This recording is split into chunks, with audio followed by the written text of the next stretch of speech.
Las Islas Kuriles son uno de los territorios que conquistó la Unión Soviética al final de la Segunda Guerra Mundial, y desde entonces han sido motivo de disputa entre japoneses y rusos. Se trata de un archipiélago que se extiende desde la isla japonesa de Hokkaido hasta la península rusa de Kamchatka. Su posición geográfica, además de la pugna por unos recursos naturales cada vez más escasos, la convierten en un territorio tremendamente atractivo para ambos países. Para encontrar los orígenes de este conflicto de soberanía tenemos que retroceder hasta el siglo XIX. En sus años centrales, Japón tiene que abandonar la política de aislamiento que había mantenido durante siglos, coaccionado por las principales potencias de la época. En 1855, Rusia y Japón firman el Tratado de Shimoda, que sería el primero entre ambos países. Mediante este documento establecen relaciones diplomáticas, se permite a los barcos rusos atracar en algunos puertos japoneses y, lo más importante, se determina la frontera entre ambos países. Las Kuriles quedan oficialmente divididas, mientras que la isla de Sajalín es considerada como un condominio ruso-japonés. Al carecer de una frontera definida en esta última, con el tiempo se producen disputas entre los colonos, lo que motiva a Japón a enviar una embajada a Rusia para zanjar el asunto. De esta forma, en 1875 se firma el Tratado de San Petersburgo. Japón renuncia a sus derechos sobre Sajalín a cambio de que Rusia renuncie a los suyos sobre las Kuriles. Las ambiciones imperialistas de los dos países acabarían por conducirlos a una confrontación militar, de la que Rusia sale derrotada. En el subsiguiente Tratado de Paz, Japón se hace con las concesiones rusas en China y con la mitad sur de la isla de Sajalín. Durante la Segunda Guerra Mundial, y a pesar de las expectativas alemanas de abrir un segundo frente en Oriente, Japón firma con la Unión Soviética un pacto de neutralidad. No obstante, desde la Conferencia de Yalta a principios de 1945, los soviéticos se comprometen a entrar en guerra con Japón una vez que se hubiese derrotado a Alemania. Como contrapartida, los aliados occidentales les ofrecen Sajalín y las Kuriles.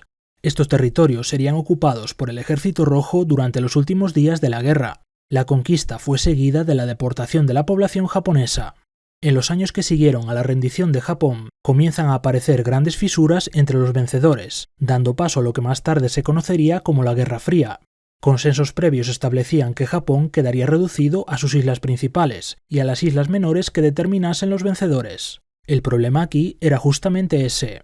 En este contexto, los aliados occidentales firman con Japón un acuerdo de paz en 1951.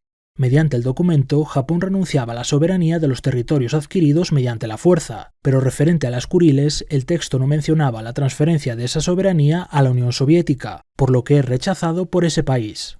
Además, para los Estados Unidos, las islas de Habomai y Shikotan no eran parte del archipiélago de las Kuriles, y por lo tanto su soberanía quedaba en manos de Japón.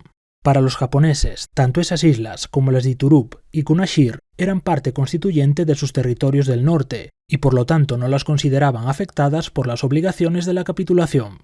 En 1956, la Unión Soviética y Japón inician una ronda de conversaciones de cara a finalizar el estado de guerra entre ambos países. Los soviéticos ofrecen a los japoneses quedarse la soberanía sobre Habomai y Shikotan, condicionado a la firma de un posterior acuerdo de paz. Japón se ve entonces en una posición delicada, pues Estados Unidos comienza a ejercer sobre ellos una fuerte presión para que no cedan frente a los soviéticos. Los japoneses, optando por una solución intermedia que no les perjudicase, quisieron dejar pendiente de discusión la cuestión sobre las otras dos islas que reivindicaban, pero los soviéticos se plantaron en su postura de no admitir debate más allá de las islas que ya habían ofrecido. La negociación se sitúa a partir de entonces en un punto muerto, que continúa hasta la actualidad. Desde el punto de vista japonés, estas 4 islas nunca fueron parte de Rusia, citando para ello el texto del primer tratado entre ambos países, que además es el más específico en lo que a geografía se refiere. Teniendo esto en cuenta, Japón no adquirió estas islas por la fuerza, y por lo tanto no están afectadas por el castigo posterior a la Segunda Guerra Mundial. De forma paralela, se han atrincherado en un debate geográfico, alegando que la punta sur de la cadena de islas en realidad no pertenece al archipiélago de las Kuriles, por lo que Japón nunca habría renunciado a su soberanía en los tratados. Por otro lado, según ellos, la Unión Soviética violó el pacto de neutralidad al entrar en la guerra, puesto que aunque denunciaron el tratado antes de la renovación, este tendría validez hasta 1946. Desde el punto de vista ruso, estos territorios fueron adquiridos legalmente, al haber cumplido la Unión Soviética su promesa de entrar en guerra con Japón. Rusia, como sucesora de la Unión Soviética, hereda la soberanía de las islas. Para Moscú, cualquier compromiso pasa porque Japón reconozca, en primer lugar, la soberanía rusa, un requisito con el que los nipones no están de acuerdo. Aunque Rusia en principio se mostró dispuesta a retomar el compromiso soviético de 1956 y ceder las islas menores, en los últimos años esa postura ha cambiado de forma radical. En esta línea, en 2020 entraba en vigor una reforma de la Constitución rusa que prohíbe expresamente alienar los territorios de la Federación. Esto, combinado con una política más agresiva de cara a proteger sus intereses en el espacio postsoviético, convierte en utopía una posible cesión territorial por la parte rusa.